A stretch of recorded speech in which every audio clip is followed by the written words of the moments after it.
In the year 2020, something happened which we thought would never happen ever in our lifetime. How could we ever forget?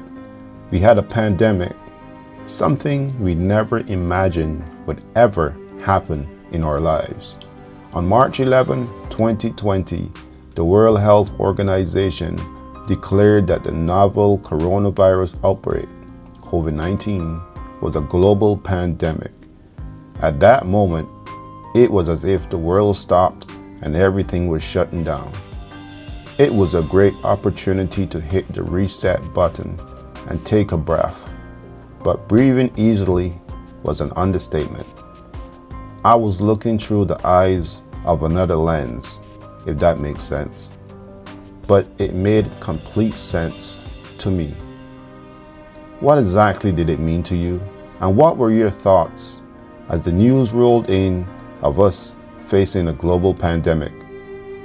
Mass panic for one, businesses and schools closed doors. Systems were reshuffling the way they did things to accommodate the new normal.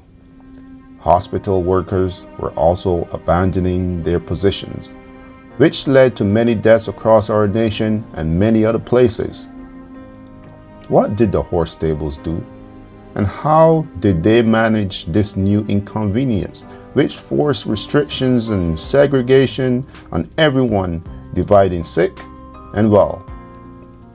The race horses needed people to look after them, and this could have been very difficult, I imagine, especially when help decided to stay at home and avoid the madness and chaos of a world completely disrupted.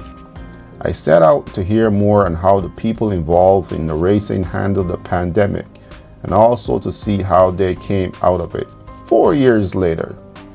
This is a story from a few people working at the Woodbine racetrack and their views coming out of the pandemic.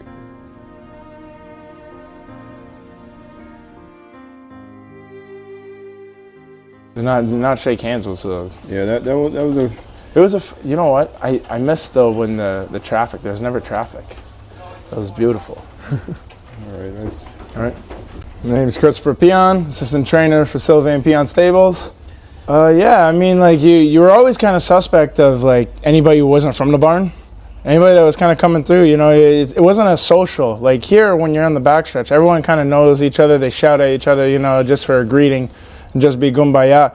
There's a lot more of, you know, a lot more shouting and greeting like that because everyone was so, you know, come in, get to the barn, and then after, you know, do your work in your barn, and then like kind of stay away from everyone else because we didn't even know. None of us knew what was happening at that point. So it was it was kind of weird to watch it like socially drop and then after pick back up after the pandemic again. The whole thing was really unique. So I want to ask you this, because not shaking hands, did you enjoy that portion of it, or did you not? Some people liked it. So funny enough, I know actually there was a few people that said they didn't mind it because of the whole you don't have to shake hands with somebody. Me, it didn't really faze me too much, but you were always a little bit weary, right? Like you didn't really want to just shake anybody's hand anymore at that point because you just never knew, especially if you had elderly people at home. And for me, it could be awkward sometimes. You didn't know if they wanted to shake your hand, you know, are you okay with me shaking your hand and stuff? You almost had to have a conversation before you would approach it, which could have been awkward here and there. But 9 times out of 10, I guess we figured it out. That was a really interesting time. So I guess moving forward, now that we've gone past that, what do you say now, and what are your thoughts now? Well, I mean, one thing, it makes you appreciate all the little things, even those people that you pass by every day that you just shout out and you're just like, hey, what's up? You end up kind of, you know, you miss it almost when that's taken away. Anything that's taken away, you kind of miss it. It's as funny as it is. It was really nice to hear the fans back. It was really nice when everyone was able to hug and shake hands again and be all good. And just for me, I think it wasn't fair that we weren't able to celebrate, you know, what we do every day in and day out, the way that we were accustomed to for years and years. So, yeah. My name is Angel Romo Sotelo. Okay, so 4 years ago, our lives were completely different. Yes. I mean, we've never experienced this in our lives completely. What was it like for you not shaking hands? Well, it was very weird because I had never experienced something like that before, so it was weird to see people, to see close friends and not being able to shake their hands, just like waving at them. It was weird. It was new, it was weird. We were scared, we didn't know what was happening, but yeah, just unusual. Now, I mean, after doing that, did you enjoy not shaking hands, or did it hit you and you just started feeling like, okay, we'll never shake hands again? Yeah, you kind of got used to it. Yes, it's not that I enjoy not shaking hands, but I got used to it. So it's now it doesn't feel like it's such a necessary thing to do, It was such a funny thing because, we had racing during that time for a short period of time. Yes. But not being able to shake hands and celebrate with your co-workers. Can you tell me just a little bit what that was like? Yeah, that was the hardest part. When you want to race and you want to celebrate and shake people's hands, it was hard, and it was like, you didn't think about it. Sometimes we did it without unconscious, without knowing we were doing it because we were so used to do it. That was the hardest part, I think. Warren Crawford. Well, it was funny in some ways, but the people that I mixed with or mingled with, it was still like a family, and our routines are all the same, so it didn't affect me too much. Like the people, I still was able to greet the people amongst me and everything. Like on the outside now, that was different. Everybody masked up, social distancing. I just held my corner as I usually does. Even sometimes today, it still like affect you a bit. People, you might go to the store, somebody's like on your heels, clipping heels with you. I'm like, give me a little bit of room, please. But it was strange. It was actually, I would prefer not to end up back in that position again, because it separated lots of the riders to start with. So, and the job, so that was the greatest problem there, because had all the riders from between Fort Erie and here can mix together, can mingle together, so to separate us like completely, So, and I rode both tracks like consistent. So when I ride Woodbine, they had us in a different building, and then when I go to Fort Erie, we all together again. It wasn't that kind of separation in Fort Erie.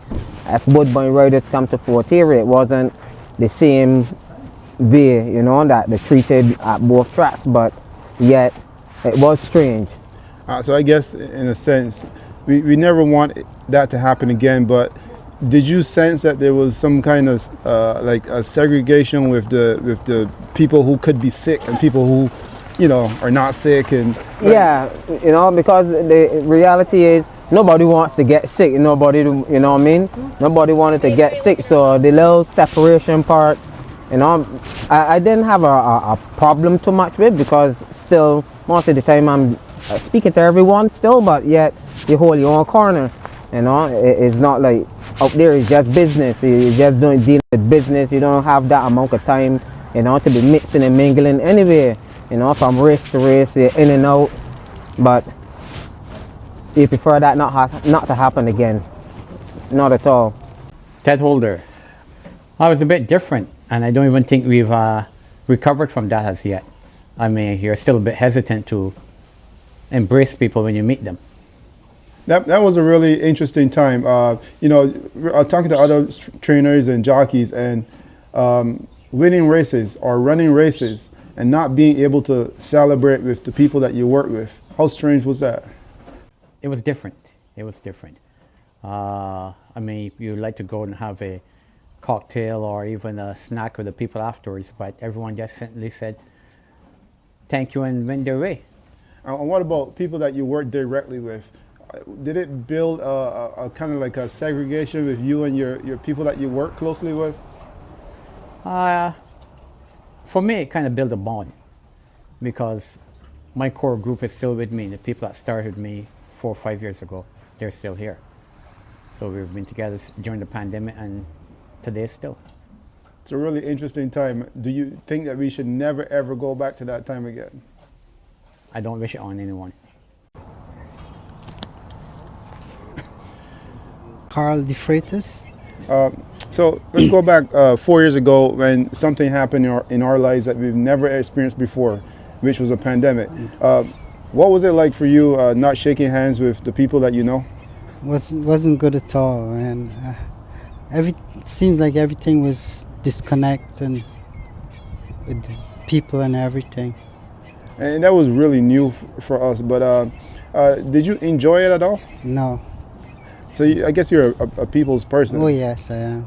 It must have been weird. I guess we had a few races during the pandemic also, and not being able to shake hands and celebrate like you really should.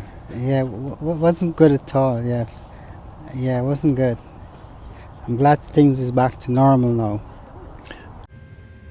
This portion of the video is brought to you by Amplify Stables. Having a good team is important when you are dealing with the horses. The energy, the passion, and the consistency all come together on the track and off the track. Amplify Stables gives you the full package if you are breaking horses or boarding horses. Please check out their website to get more information on how you can reach them. Check the link below.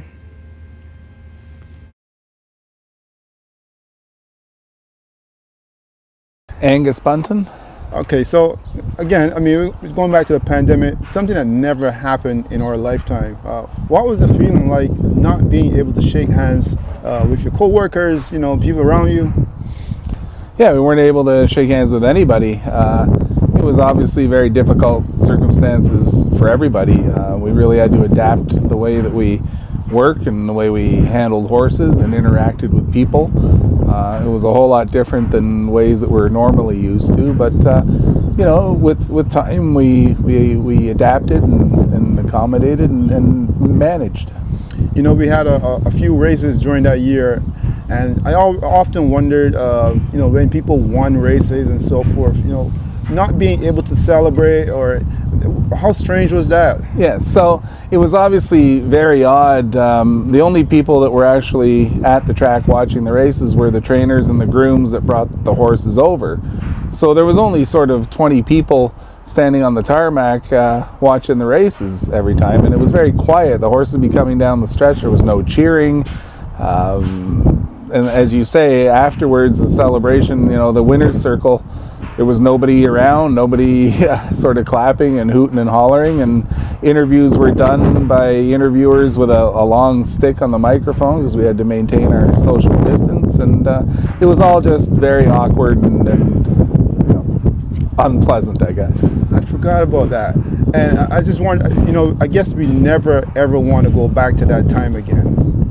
Obviously, no. I mean, this business requires very close human interaction and obviously interaction with the horses, and when we can't do that and do it properly, it definitely makes things difficult. It's a lot easier when we're able to perform naturally. You know, you know, some people enjoyed actually the pandemic and not being able to shake hands. Some people said it was good, and some people say they absolutely hated it. I guess from your words, we don't want to go back there again. No, we definitely don't want to go back there again.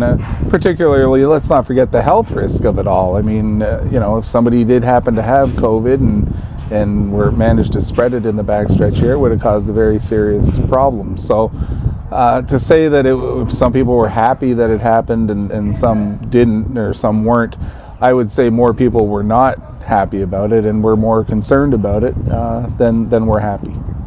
Carlos Grant. That was what could I say, experience of a lifetime. It was basically communicating behind a mask, can't shake hands, 6 feet apart. It was tough. It was tough on everyone. Kids can't go to school. You know, I had a barn full of sick horses with the herpes virus on top of it, so I had a double whammy. And had a bunch of horses in the barn that died and that type of stuff. And my horses got shipped to the sales barn. But all in all, coming out of it, it came up good for me because I won my first 3 starts and there were allowance purses. But it was tough that you could not communicate as we are doing now. You could not shake hands, you could not touch anyone 6 feet apart. It was tough, but you know, by the grace of God, we made it through. And it was really a strange feeling, because even when you're like, someone was telling me, riding the races, like you're running the races, and there's no fans, no one, just the trainers, the groom, jockeys. And that's it. And you still had to social distance even though it's horses, right? So like when the jock jump off the horse, you can't even go and hug the jock or shake the jock hand. The jock just, thank you, and we go our separate ways, right? Come back to the barn, you know, we work in the barn together, but at every door I had disinfectant. So when you come into my barn, you dip your foot in the bucket of work on, you go in, then you leave. So all of that there, it was a big learning experience. But it also teaches you to sanitize yourself, always be sanitary, always, because I'm a clean freak. I like my surroundings clean. If you look in my stalls, you won't see any cobwebs, you know, and I always believe what the horse lives in, he breathes in. You're not going to keep cobweb in your house thick that you live in. So I tend to like to treat my horses the same way I treat myself, right? And it was tough, but as I say, by the grace of God, we made it, and we came out of it pretty good. So I guess we never ever want to go back to that time. No, again. Never again. Never again. I would never like to go back to that time. Did you find that during that time there was a bit of segregation with you know, sick people, not sick people, you know, mistrust? Yes. Well, you were looking at everyone on the same level, whether you're sick or you're not sick. Everybody was on the same level. You know, you look at a person, you don't know if they got it. You look at this person, oh, he look healthy, you don't know if he have it. Then you see a person in a wheelchair, right? I will give you an instance. For instance, I went home for my sister's funeral, and I love shark oil. That's what I was raised on, shark oil. And the lady that I usually buy the shark oil from, she wasn't there. So this guy sent me to an older lady right by Safi Joseph's father, dad's racing pool. And this old lady was 98 years old. And they was telling me she never wear a mask in COVID. And everybody telling her, wear a mask, wear this, wear that. All she was doing is drinking shark oil. And then she told me the right way how to take it, right? And shark oil is something everybody can stomach it, right? It's the shark liver that you boil. And that's something that we raise on. And this old lady, 98 years old, never wear a mask, believe it or not. Wow. Yeah, and everybody around her wearing a mask, and she just going about her business. And being said, it probably was not her time, right?